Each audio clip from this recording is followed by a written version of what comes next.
और जिस तरीके से पूरा सीज़ फायर की जो प्रक्रिया है वो हुई है, जाहिर सी बात है कि अब पाकिस्तान की तरफ से मूवमेंट क्या रहने वाले हैं इस पर भी नज़र बनी रहेगी। जाहिर है पाकिस्तान कैसे रिएक्ट करता है, क्या रिटेलिएट करता है, क्योंकि सीज़ फायर का मतलब सिर्फ इतना ही होता है कि इस समय जो है वो संघर्ष पर विराम लगाया गया है, लेकिन इट इज़ नॉट इट, ये ख़त्म नहीं हुआ है पूरी तरीके से। अभी ऑपरेशन सिंदूर चल रहा है और सेना की तरफ से कॉन्फ्रेंस में बार बार ये कहा भी जा रहा है कि अलग अलग फेजेस में जो है इस ऑपरेशन को चलाया जा रहा है।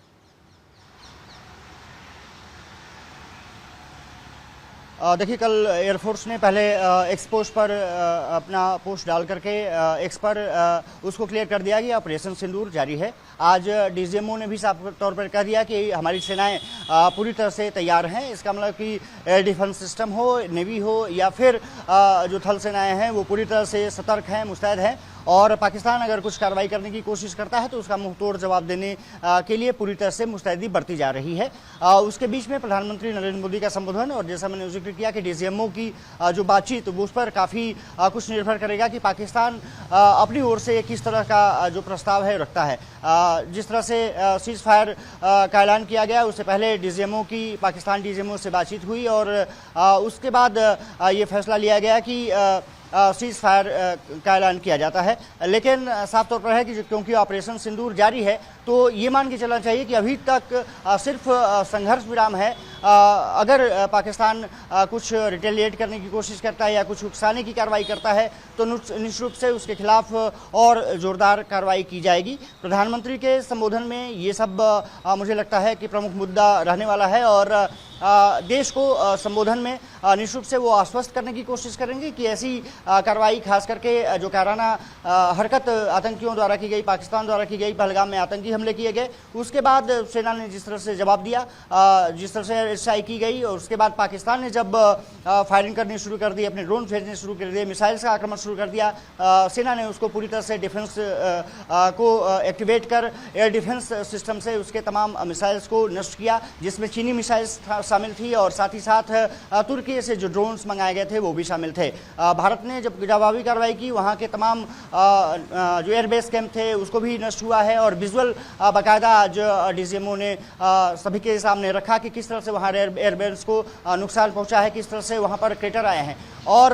निश्चित रूप से कह सकते हैं कि अब क्योंकि सेना तैयार है तो ये माना जा रहा है कि डीजीएमओ की बातचीत के बाद क्या कुछ निष्कर्ष निकलता है, एक बार प्रधानमंत्री को शायद ब्रीफ किया जाएगा और उसके बाद प्रधानमंत्री नरेंद्र मोदी देश को संबोधित करते हुए 8 बजे शाम 8 बजे दिखाई देंगे। जी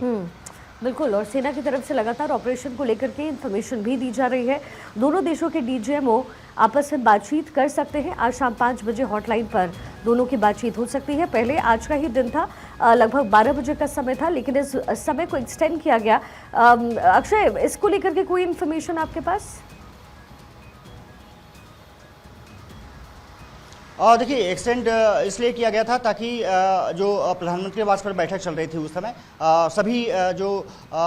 बड़े नेता थे, प्रधानमंत्री नरेंद्र मोदी, राजनाथ सिंह, विदेश मंत्री एस जयशंकर, NSA अजीत डोभाल, तीनों सेनाओं के प्रमुख, इसलिए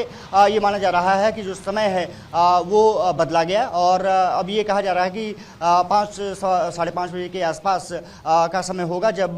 पाकिस्तानी डीजीएमओ से भारत के डीजीएमओ बातचीत करेंगे और हॉटलाइन पर बातचीत के जरिए पाकिस्तान को पहले तो समझाया जाएगा और ये कोशिश की जाएगी कि जो अपनी शर्तें हैं कि आतंक के खिलाफ पाकिस्तान अब कार्रवाई करेगा, POK सहित तमाम जगहों पर जो आतंकी ठिकाने हैं उसको वहां से खत्म करने की कोशिश करेगा। हालांकि भारत ने अधिकतर ठिकाने नष्ट कर दिए हैं लेकिन अभी पाकिस्तान में बहुत आतंकी छुपे हुए हैं और ये है कि जिस तरह से तस्वीरें निकल के सामने आई कि उसके जनाजे में आर्मी शामिल थी, उसके नेता शामिल थे और ये बताता है भारतीय जनमानस को कि अभी भी पाकिस्तान में बहुत आतंकी हुए हैं। इसको लेकर के यूनाइटेड नेशन में भी भारत लगातार पहुंचने की कोशिश कर रहा है। वहां पर भी पुख्ता तौर पर जो प्रूफ होंगे वो दिया जाएगा कि किस तरह से पाकिस्तान आतंक परस्त देश है और वहां पर लगातार गतिविधियां संचालित की जाती रही हैं। लेकिन डीजीएमओ पर यही बातचीत होगी कि पाकिस्तान अपनी तरफ से आतंक पर लगाम लगाए, वहाँ के आतंकियों पर लगाम कसे और न्यूट्रलाइज करने की कोशिश करे और भारत की तरफ अब कम से कम आतंकी भेजने की कोशिश न करे। अगर ऐसा करता है तो उसके खिलाफ निश्चित रूप से कड़ी कार्रवाई की जाएगी। ये मुझे लगता है कि एक संदेश देने की कोशिश होगी। और उसके बाद जिस तरह से प्रधानमंत्री नरेंद्र मोदी का संबोधन है, तो ये सब कुछ बातें जब 22 अप्रैल को पहलगाम में आतंकी हमले हुए और उसके बाद कैसे कैसे सरकार आगे बढ़ी, कैसे कैसे सेनाओं को उन्होंने आगे मोर्चे पर लगाया, किस तरह से तमाम राजनीतिक, क्योंकि राजनीति भी जारी है भारत में। ये प्रधानमंत्री नरेंद्र मोदी को राहुल गांधी, मल्लिकार्जुन खड़गे पत्र भी लिख चुके हैं कि अब एक स्पेशल सत्र बुलाया जाना चाहिए। तो मुझे लगता है कि सभी को एक बार जवाब देने की कोशिश प्रधानमंत्री नरेंद्र मोदी की तरफ से होगी, देश को आश्वस्त करने की कोशिश होगी, सियासी दलों को विश्वास में लेने की कोशिश होगी कि कैसे कैसे ऑपरेशंस को अंजाम दिया गया, कैसे ऑपरेशंस बढ़ाया गया, किस तरह से हमने पाकिस्तान पर एक बढ़त हासिल की और किस तरह से सेनाओं का मनोबल लगातार ऊंचा रहा है। ये तमाम मुद्दे होंगे निश्चित रूप से कि प्रधानमंत्री नरेंद्र मोदी संबोधित करते हुए नजर आएंगे। और मुझे लगता है कि पाकिस्तान सहित जो उसके सहयोगी हैं, कुछ खास करके चीन और तुर्की जैसे देश, उनको भी एक शायद संदेश देने की कोशिश अप्रष्ट शब्दों में प्रधानमंत्री नरेंद्र मोदी करते हुए नजर आ सकते हैं और पाकिस्तान को निश्चित रूप से कड़ी चेतावनी देते हुए नजर आ सकते हैं, ऐसा लगता है। 8 बजे का इंतजार करना होगा कि प्रधानमंत्री के संबोधन में क्या महत्वपूर्ण बातें निकल के सामने आ पाती हैं, लेकिन ये माना जा रहा है कि संदेश कड़ा होगा। एक तो भारतवासियों को विश्वास में लेने की, दूसरी सेनाओं पर विश्वास जताने की, साथ ही साथ जिस तरह से पाकिस्तान ने कार्रवाई की है उसके खिलाफ आने वाले समय में क्या कुछ किया जा सकता है। अगर वो आतंक